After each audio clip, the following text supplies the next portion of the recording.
In my last video, I was already talking about a leak to a new Battlefield Labs playtest, but I also said that I'm not sure if this leak is even true or not and if the playtest is even happening. But what we got last night actually confirms that there will be a playtest held, or at least I'm thinking that this confirms it, because last night we got a very long list of patch notes, I would call it patch notes, for the next Battlefield Labs playtest. So I'm assuming if they update the client right now, that there will be a new playtest held on Friday evening, and maybe we will get some more leaks from this playtest again and some more gameplay. But right now we only have this list, which means for everyone who is part of Battlefield Labs, this is just a normal changelog and this is just normal patch notes, so they know what is going on and what will be changed or what will be new or different with the next playtest. But for everyone else who is not involved,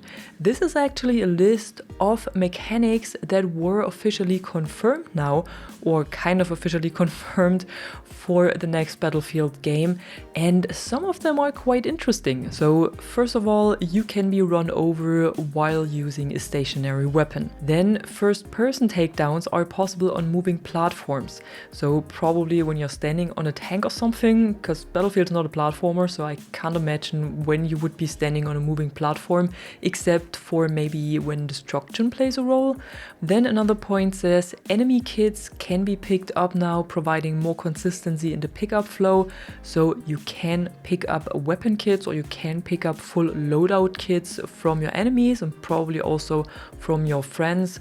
So like I had said in a former video, this means that you not only pick up the weapon from a dead enemy, but you also pick up their whole kit, so their whole class kit, which means all of their gadgets as well. Then it also says duration and height for the combat dive are heavily reduced. Just from what I've seen, I didn't think that it was actually compared to a dolphin dive or comparable to a dolphin dive in Call of Duty, but apparently there was feedback given and this was taken into consideration, and they have heavily reduced how the combat dive works or how long and how high it is. I think this long list of changes also shows that the devs care about the feedback they're getting from Battlefield Labs, and that they're willing to act on this and that they're willing to do changes based on this feedback. Then playtesters will also be able to customize their weapons now, and they will be able to enter a test range. This had been data mined before, that there were clues found or hints found for a test range in the next Battlefield game,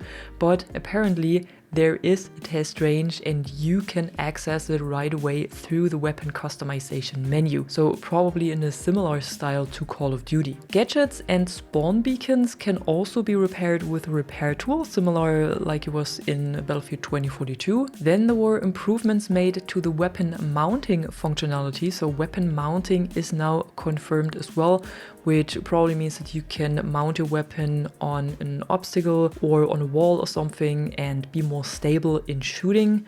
Then something interesting as well, the concussion grenade kicks you out of your aim down sights, and the concussion grenade blocks sprinting. I'm not sure if it already did this in Battlefield 2042, because no one really used the concussion grenade, but this seems to be new actually. Then there is talk about the sledgehammer, a tool that was just briefly leaked from the last Battlefield Labs playtest, where we've seen that someone is running through a wall with a sledgehammer, or is actually making a hole in the wall with a sledgehammer. But apparently you can do a lot more with this, because here in the notes it says the sledgehammer will no longer one-hit kill users in the open seat of a vehicle, because that was a bit too strong. I'd never seen anyone doing this in the leaked gameplay, but apparently this was possible. And also the sledgehammer can deal damage to light vehicles. Probably something that is actually fun when you have a full squad of people using the sledgehammer and then they're just going after those vehicles. Another interesting gameplay mechanic that I think was introduced in Battlefield 2042 as well is that incendiary grenades can be extinguished by water or smoke elements. So you can probably use this as a counter again, that when you're throwing a smoke grenade, it will extinguish the incendiary grenades. And the AT launchers now deal damage via backblast. This was also possible in 2042. I can remember accidentally killing people with the backblast of the rocket launcher in the hardcore mode, so this is obviously back in the next Battlefield game. This is a really cool mechanic and definitely something that gives the gameplay mechanics in Battlefield games a certain depth. Then there is a deployable cover that can now be placed without issues, so deployable cover probably in a similar way to Irish. I haven't seen it in a leaked gameplay, to be honest, but apparently it is in the game because otherwise it wouldn't be here in the patch notes. Then the adrenaline shot, which is, I'm thinking, the stim pen that we have for the assault class in 2042 as well, now counters the flashbang effect. We hadn't had this in 2042, at least I can't remember, but apparently this will be a gameplay mechanic in the new Battlefield game, or at least it is tested in the playtests now. Gadgets that are placed in the world can also be pinged as callouts to friendly players. I think this is possible as well in 2042, and destruction will damage deployed gadgets as well. So destruction will have more of an effect than only look nice and open some more holes in a wall. And they also added a speed boost to ground vehicles. So the same mechanic that we also have in Battlefield 2042. Then they're writing that doors react to weapon fire and grenade damage, so they can probably be penetrated with bullets, and bullets or parts of the grenades will go through. Then leaning peeking was also confirmed officially now in these patch notes. Still, it doesn't say if this will be possible manually or if it will only be automatic. Then there are apparently claymores back in the game, because here it says the claymore icon is now visible on the minimap in the game world. Then another interesting point is that the player inventory HUD has been updated to fully reflect the new art style. I don't know what this means. Maybe we will see some leaked gameplay of this or some screenshot, but maybe the inventory that we've seen in the gameplay so far was just a placeholder and was not the final product or the final art style. It also says that dog tags now display the name of the player they were taken from, so dog tags are back and they can again be taken from players. Another interesting point that I found here is that the scoreboard can be triggered at a 1 frame speed, allowing the player to look at the scoreboard super fast. So we have a scoreboard in the game and apparently you can look at it really fast within just 1 frame.